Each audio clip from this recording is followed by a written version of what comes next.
बिस्मिल्लाहिर्रहमानिर्रहीम। अस्सलाम वालेकुम सामीन और नाज़रीन। मैं Iqbal Shah advocate Nizampur legal clinic में आपकी खिदमत में हाजिर हूँ। क्लास नंबर 181 यानी 181 में एक नए टॉपिक के साथ। और आज का जो टॉपिक है वो हमारा रेंट लॉ के हवाले से, कानूनी किरायादारी। और ये जो लॉ है सिंध रेंटेड प्रेमिसेस ऑर्डिनेंस 1979 का, जो सिंध रेंट लॉ है, हमारा जो सूबे सिंध का रेंट लॉ है, उसके हवाले से आज हम बात करेंगे। और ये है the Sindh rented premises ordinance. बाद लोग इसको प्रेमाइसिस भी बोलते हैं। प्रेमिसेस ऑर्डिनेंस 1979 है। और ये जो है ऑर्डिनेंस नंबर जो था वो 17 था 1979 का, और 21 नवंबर 1979 को नाफिज किया गया था। और ये इसके हवाले से मैं बात करूंगा, और साथ साथ में आप फेयर रेंट के हवाले से फिर आगे हम इजेक्टमेंट एप्लीकेशन और बोनाफाइड नीड और अपील, और इसी तरह फिर इस पर क्रॉस एग्जामिनेशन रेंट के हवाले से, दोनों साइड से ओपोनेंट और एप्लीकेंट के हवाले से, ये इंशाल्लाह हम आगे बढ़ते जाएंगे। लेकिन आज मैं थोड़ा सा थोड़ी सी रोशनी है वो रेंट प्रेमिसेस ऑर्डिनेंस पे और साथ साथ फेयर रेंट के बारे में बताऊंगा। तो जो सिंध रेंटेड प्रेमिसेस ऑर्डिनेंस है, ये जो है इसका जो उन्वान है वो है an ordinance to make effective provision for regulation of relation between landlords and tenant and protect their interest in respect of rented premises within urban areas. और ये सिंध अर्बन एरियाज पे जो है एप्लीकेबल होगा, और इसमें मालिक और किराएदार के जो इंटरेस्ट है उसके प्रोटेक्शन के लिए, हिफाजत के लिए है। और whereas it is expedient to make effective provision for regulation of relation between landlords and tenants and protect their interest in respect of rented premises within urban areas. फिर इसकी जो प्रियम्बल है, Sindh rented premises ordinance being special law would prevail upon general law. और ये special law होगा, ये general law को prevail करेगा।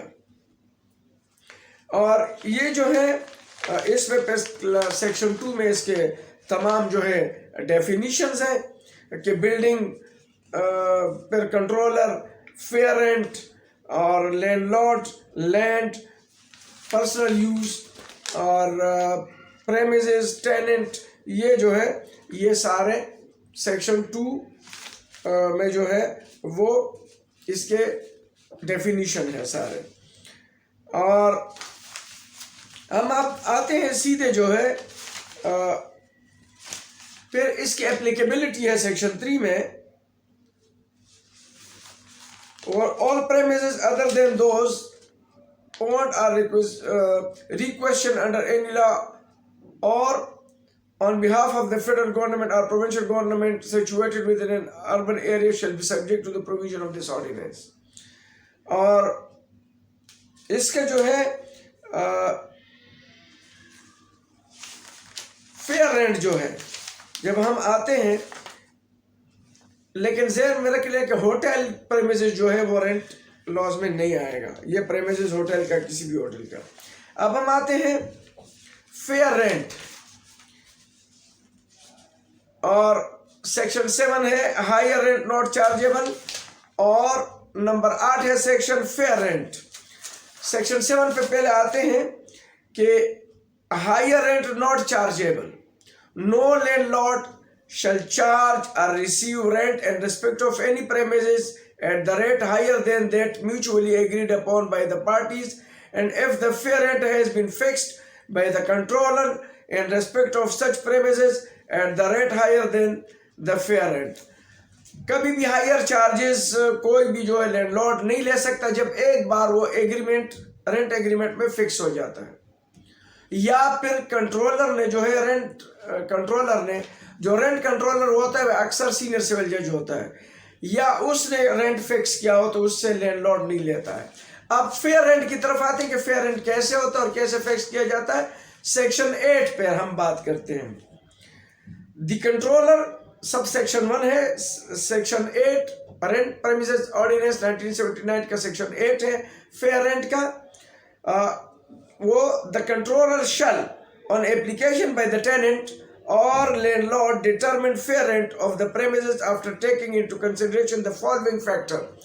ये कुछ फैक्टर है, उसको मद्देनजर रखते हुए अगर टेनेंट कंट्रोलर को दरखास्त देते हैं या फिर मालिक लैंडलॉर्ड, तो उसमें ये जो मैं कुछ चीज़ें बता रहा हूँ या जो सेक्शन 8 अभी इसमें पढ़ने में जा रहा हूँ, इसमें उसी फैक्टर्स को मद्देनजर रखते हुए फेयर रेंट को जो है वो कंसिडर किया जाएगा.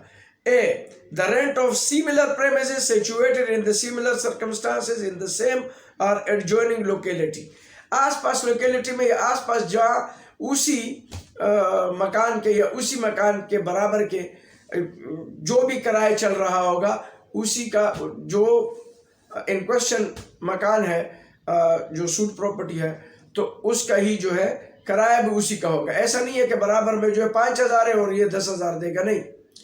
आसपास में 8,000 चल रहा है और ये जो 10,000, नहीं, जो चल रहा है वही किराया फिक्स होगा. B. The rise in cost of construction and repair charges. हाँ, इसमें जो है कंस्ट्रक्शन और रिपेयर चार्जेस भी इसमें वो किए जाएंगे, फिक्स किए जाएंगे.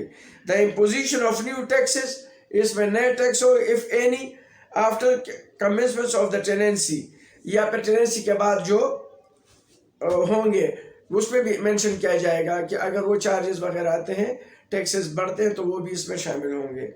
The annual value of premises, हाँ, सालाना वैल्यू उसके बढ़ता है. If any on which property tax is levied, और प्रॉपर्टी टैक्स जो है वो लिया जाता है, ये भी इसमें शामिल होगा. Number 2, where any addition to or improvement in any premises has been made or any tax or other public charges has been levied, enhanced, reduced or withdrawn in respect thereof, or any fixtures such as lift or electric or other fitting have been provided thereon subsequently to the determination of the fair rent of such premises, the fair rent shall, notwithstanding the provision of section 9, be determined, or as the case may be revised after taking such change into consideration. और अगर इसमें कोई भी सब चीज़ें जो मैंने बताया सेक्शन 2 में, ये भी चीज़ें जो है वो रिवाइज होगी इसमें. यानी अगर उसमें उन्होंने जो इलेक्ट्रिसिटी फिटिंग है या कोई और टैक्सेस वगैरह जो है वो भी इसमें फिक्स किए जाएंगे, ये जो है इसमें कंसिडर किए जाएंगे, और वो इसके लिए लिमिट होगा. Limit of fair rent section 9 जो है वो इसको डिस्कस करेगा.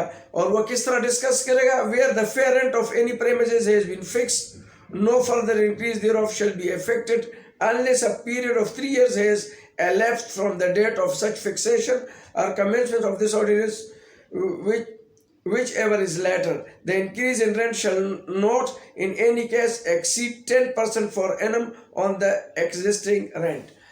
लिमिट ऑफ रेंट जो है सेक्शन 9 है, where the fair rent of any premises has been fixed. जब एक बार किराया जो है वो फिक्स हो जाए, no further increase thereof shall be effected, उसके बाद कोई इंक्रीज नहीं होगी, बढ़ावा नहीं होगा, unless a period of 3 years has elapsed, जब तक ये 3 साल ना गुजर गए हों from the date of such fixation, उस तारीख से जब वो फिक्स हुई है. और commencement of this ordinance whichever is later. फिर the increase in rent shall not in, अगर कोई इंक्रीज होगा भी तो वो सालाना 10% के हिसाब से बढ़ेगा. 3 सालों में 30% है, और अगर पर ईयर होगा तो वो 10% होगा, ये बढ़ेगा. तो ये जो था आज हमने सेक्शन 7, हमने पहले प्रेमिसेस ऑर्डिनेंस को पढ़ा कि ये क्या चीज़ है, और फिर हमने सेक्शन 2 इसका डेफिनेशन है, और उसके बाद जो है फेयर सेक्शन 7 था, हमने पढ़ा हायर रेंट नॉट चार्जेबल, यानी कोई हायर चार्ज नहीं होगा, जो आसपास होगा उसी हिसाब से वो किराया लिया जाएगा, एरिया वाइज, लोकेलिटी वाइज, और जो मकान है प्रेमिसेस है उसके हिसाब से. और सेक्शन 8 में फेयर रेंट होगा, वो कंट्रोलर के जरिए होगा, और किस किस तरीके से होगा ये बताया मैंने. और सेक्शन 9 में लिमिट है, यानी 3 साल जब गुजरे ना हो तो उसमें वो नहीं बढ़ा सकता, और सालाना वो बढ़ाएगा तो 10% के हिसाब से. ये जो था ये आज मैंने आपको पढ़ाना था। और साथ में हम जो है सेक्शन 10 पढ़ेंगे हम, पेमेंट ऑफ रेंट जो है आने वाले क्लास में। और आगे फिर हम इंशाल्लाह 15 और 16 एजेक्टमेंट और बोनाफाइड पर्सनल यूज़ को हम पढ़ेंगे। फिर हम इसमें जो है आगे जितने सेक्शन हो गए पढ़ेंगे। फिर हम आके रेंट के क्रॉस पे हम आएंगे कि क्रॉस इसका किस तरह किया जाता है। और एक और बात जो मैंने ये अपने पास मैंने इसलिए कहा कि ये चूँकि अलग से मैं आपको सेक्शन 5 भी बहुत इम्पोर्टेंट है, वो इसलिए मैंने इसको अलग रखा कि उसी पे रेंट केस का सबसे बड़ा दारोमदार है। वो इसलिए कि कोई भी रेंट जो है वो किसी एग्रीमेंट के बगैर नहीं होता। लैंडलॉर्ड और टेनेंट के दरमियान सबसे पहले एग्रीमेंट होगा और सेक्शन 5 में एग्रीमेंट होता है। और वो कहते हैं agreement between landlord and tenant, the agreement by which a landlord lets out any premises to a tenant shall be in writing, and if such agreement is not compulsorily registerable under any law for the time being in force, it shall be attested by signing by and sealing with the seal of the controller within whose jurisdiction the premises is situate, or any civil judge or first class magistrate. Where any number 1 था। number 2, where any agreement by which a landlord lets out any premises to a tenant is compulsory registerable under any law for the time being in force, a certified copy of a registered deed, and where the agreement is not so registerable, the original deed duly attested under subsection 1 shall be produced and accepted in proof of the relationship of the landlord and tenant, provided that nothing in this shall affect any agreement between the landlord and tenant immediately before coming out in force of ordinance। ये section 5 है कि ये दोनों जब agreement करेंगे तो अगर वो रजिस्ट्रेबल होगा तो फिर वो रजिस्टर होगा, और अगर रजिस्ट्रेबल नहीं है तो फिर वो सिविल जज या फर्स्ट क्लास मजिस्ट्रेट से साइन होना चाहिए। यानी अगर ये 11 महीने का एग्रीमेंट है तो उसके लिए रजिस्ट्रेशन ज़रूरी नहीं है, अगर 11 महीने से ज़्यादा होगा तो वो रजिस्टर होगा, और अगर रजिस्टर्ड नहीं है तो फिर वो फर्स्ट क्लास मजिस्ट्रेट या सिविल जज से जो है वो साइन होगा। या कंट्रोलर जो जिस सिचुएशन कंट्रोलर जिसके जुरिस्डिक्शन में ये प्रेमिसेस आ रहा है उसकी सील और साइन होगा। तो ये बताना अलग ज़रूरी इसलिए था कि बगैर एग्रीमेंट के कोई वो जो है वो एग्रीमेंट लैंडलॉर्ड और टेनेंट का वो चल ही नहीं सकता, क्योंकि अगर वर्बल हो या रिटन हो लेकिन वो एग्रीमेंट का होना ज़रूरी था। और ये सेक्शन 5 है, ये बहुत ज़रूरी है। ये आज के लिए मैंने आपको बताना था, और मैंने जो है चूँकि इस सेक्शन 5 को इसलिए अलग रखा कि इसी का सबसे बड़ा दारोमदार है। आपके लिए इतना ये बताना था और आज के लिए इतना ही। और जाते जाते मैं ज़रूर आपसे रिक्वेस्ट करूँगा कि अगर आप मेरे चैनल में नए हैं तो आप ज़रूर मेरे चैनल को लाइक करें, सब्सक्राइब करें, और बेल आइकन को भी आप प्रेस किया करें ताकि मेरे आने वाले वीडियो आपको मिलते रहें। तब तक के लिए इजाज़त चाहते हैं। अल्लाह हाफ़िज़।